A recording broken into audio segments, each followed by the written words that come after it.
Kalau kamera Fujifilm X100VI masih terlalu digoreng harganya, gue punya solusi yang bahkan mungkin lebih menarik.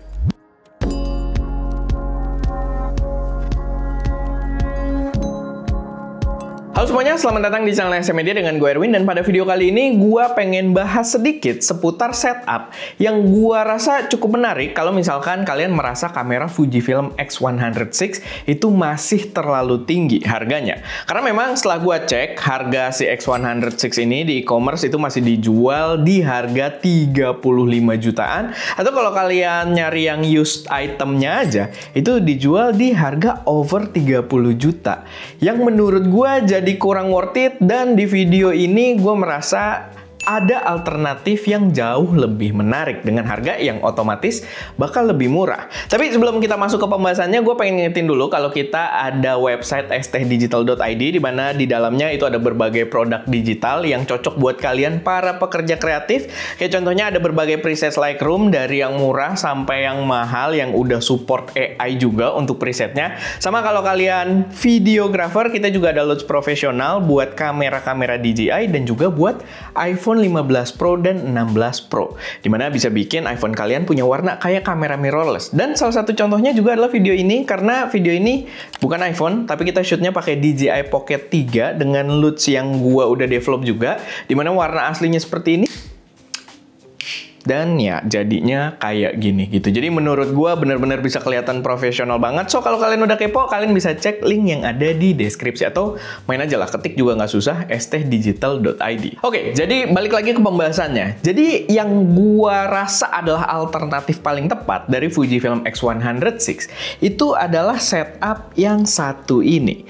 Ini adalah Fujifilm X-T50 digabungkan dengan lensa Viltrox 25mm f1.7.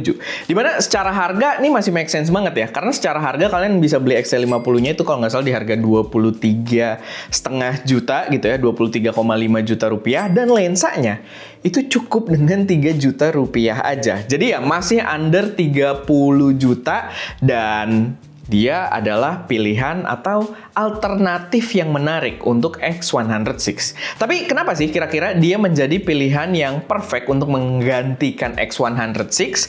Pertama itu adalah dari segi setupnya yang jadi cukup kecil. Karena tujuannya dari jajaran X100-nya si Fujifilm adalah ukuran yang kecil dan enak buat dibawa-bawa kalau kalian lagi traveling ataupun kalau kalian lagi street photography. Dan ini bisa memberikan feel yang sama karena ukurannya itu benar-benar kecil. Sehingga kalau kalian hunting, entah lagi traveling atau ya sekedar street photography aja ke tempat-tempat sekitar rumah kalian, kalian bisa bawa tas kecil aja buat bawa setup kamera ini. Mirip dengan X100. Lalu yang kedua adalah dari segi spesifikasinya sendiri, di mana spesifikasi yang dibawa itu sangat-sangat identik. Sama, entah dari sensornya, entah dari prosesor image-nya, image prosesornya itu sama dengan yang dibawa di sini. Terutama di sensornya yang penting, karena sensornya dia membawa sensor yang sama, APS-C 40 megapiksel, sama dengan di X100VI, dan begitu juga dia udah powered by IBIS gitu ya. Jadi secara stabilisasi dia udah ada sensor shift image stabilization-nya di dalam sini yang bisa kita gunakan. Itu asik banget kalau misalkan kalian pengen bikin video handheld, ataupun ya di luar video kalau kalian hunting, dia bisa ya kita ngambil dengan shutter speed yang agak lambat gitu. Jadi bikin foto-foto yang agak eksperimental dengan ya objek-objek yang blurry itu bisa, karena dia udah mensupport IBIS yang kalau di penggunaan gua itu support juga buat kita kayak pakai shutter up to 1 detik di kondisi handheld aja. Karena memang identik ya, sensor dan IBIS-nya itu unitnya sama persis dengan yang dipakai di X100VI. Lalu selanjutnya dengan setup ini kalian dapat focal length yang lumayan mirip juga dengan X100VI. Walaupun agak beda-beda tipis ya. Kalau X100VI itu kan 23mm f2. Sedangkan di sini kalian dapat di 25mm, tapi f-nya lebih gede, f1.7.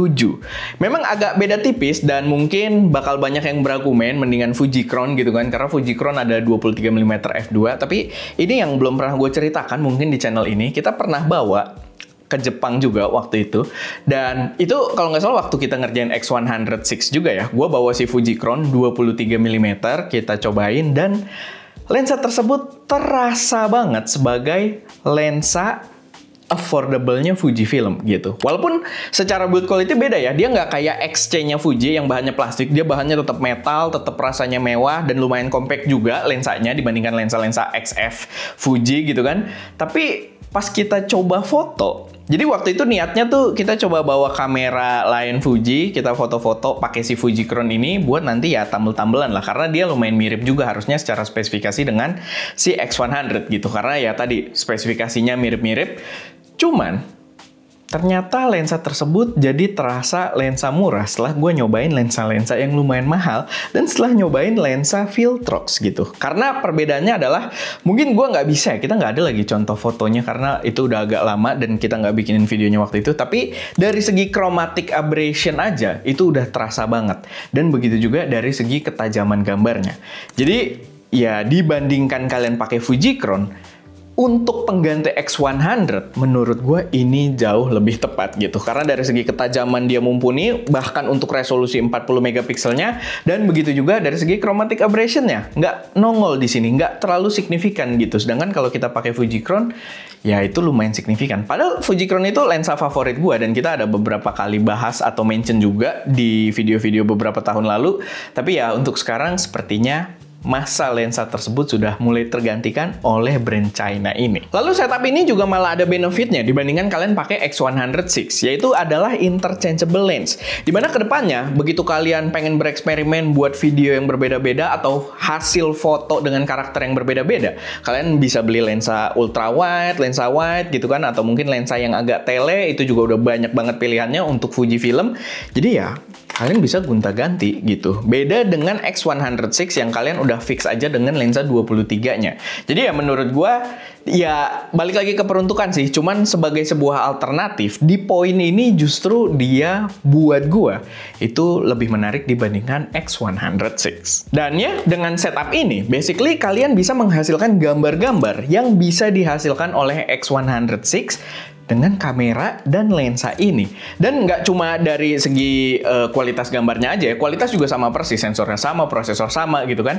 Cuman dari segi feel pun dengan ukurannya yang kecil dan gampang buat dibawa-bawa, ya menurut gua ini adalah contender paling tepatnya untuk si X100VI. Begitu juga dari bentukan layarnya ya, gitu, cara mekanisme layarnya bekerja, dia bukan kamera-kamera ala vlogging yang bisa ke samping, jadi lebih tepat buat dibilang penggantinya X100VI. Tapi memang gua harus mention juga ya, dibandingkan X100VI, tetap setup ini juga ada kekurangannya. Jadi untuk beberapa orang mungkin ya pertimbangan ini bisa kalian pertimbangkan, tapi tetap ada poin-poin yang harus diperhatikan. Pertama adalah walaupun dia compact dan kecil buat dibawa-bawa, tapi ukurannya kurang gepeng gitu ya. Jadi kalau kalian pakai X100VI paling ukurannya cuma nyampe sini gitu kan.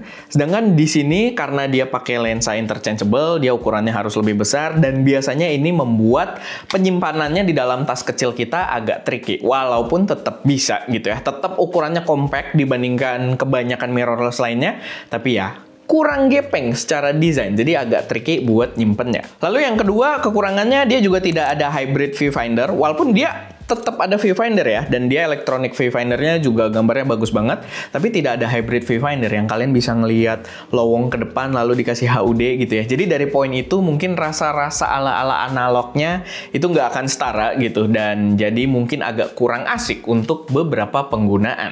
Sama yang terakhir, kekurangan yang menurut gue paling signifikan adalah kalau kalian pakai setup ini, kalian tidak punya built-in ND filter, di mana itu hadir di X100VI. Tapi perlu di note juga, dan kalian kalau cek review kita juga memang udah kita bahas juga ya di dalam reviewnya, di X100VI ini dia built-in ND-nya ketika kalian nyalain, gambarnya itu akan agak soft. Agak disayangkan untuk sebuah kamera yang punya resolusi sensor sampai 40 megapiksel gitu. Jadi ketika kalian pakai ND filternya, dimana itu sebenarnya convenient banget ya. Kalau kalian sore-sore pengen bikin agak slow shutter, itu tetap bisa karena kalian tinggal nyalain ND-nya, kalian motret handheld, nggak usah pasang-pasang aksesoris. Itu sangat-sangat convenient. Cuman ya ketika ND-nya nyala tersebut, dia gambarnya jadi agak soft gitu. Jadi agak kurang juga di X100VI. Tapi ya kalian tidak punya keconvenientan tersebut atau kemudahan tersebut di sini, karena ya kalau kalian pengen pakai ND, kalian harus screw ND filter juga di sisi depannya gitu. Tapi ya itu worth noting juga, yang mungkin bisa jadi bahan pertimbangan lagi buat kalian. Tapi secara overall balik lagi, secara value gue bisa sangat rekomendasikan kamera ini. setup ini, kamera dan lensa ini untuk pengganti Fujifilm X106. Dan menurut gua dari segi spesifikasi dan feel ya kurang lebih 85% udah memenuhi kebutuhan kita. Dan secara value 100% lebih worth it. Menurut gua, cuman balik lagi ya, ada preferensi masing-masing, tapi menurut gua ya ini jauh lebih worth it dibandingkan harga gorengannya X106. Kalau dia harga normal mungkin beda lagi ceritanya. Kalau dia di 28 juta beda lagi, cuman karena sekarang harganya over 30 semua bahkan yang bekas, jadi ya ini jauh lebih worth it. Tapi ya paling itu aja sih sedikit pembahasan gua buat video kali ini. Semoga bisa memberi gambaran yang jelas, semoga bisa jadi referensi juga buat teman-teman semua. Kalau ada koreksi, saran, atau pertanyaan, silahkan taruh aja semuanya di kolom komentar. Itu aja, semoga bermanfaat. Gue Erwin, di belakang kamera ada Ska, dan jangan lupa untuk berkarya. Dan jangan lupa ya, video ini di-shot pakai DJI yang gambarnya bagus. Kok ini gue masuk sih? Iya. DJI tidak naruh duit di video ini, cuma ya gue jualan loot-nya biar dapat gambar bisa profesional kayak gini. Silahkan cek stdigital.id.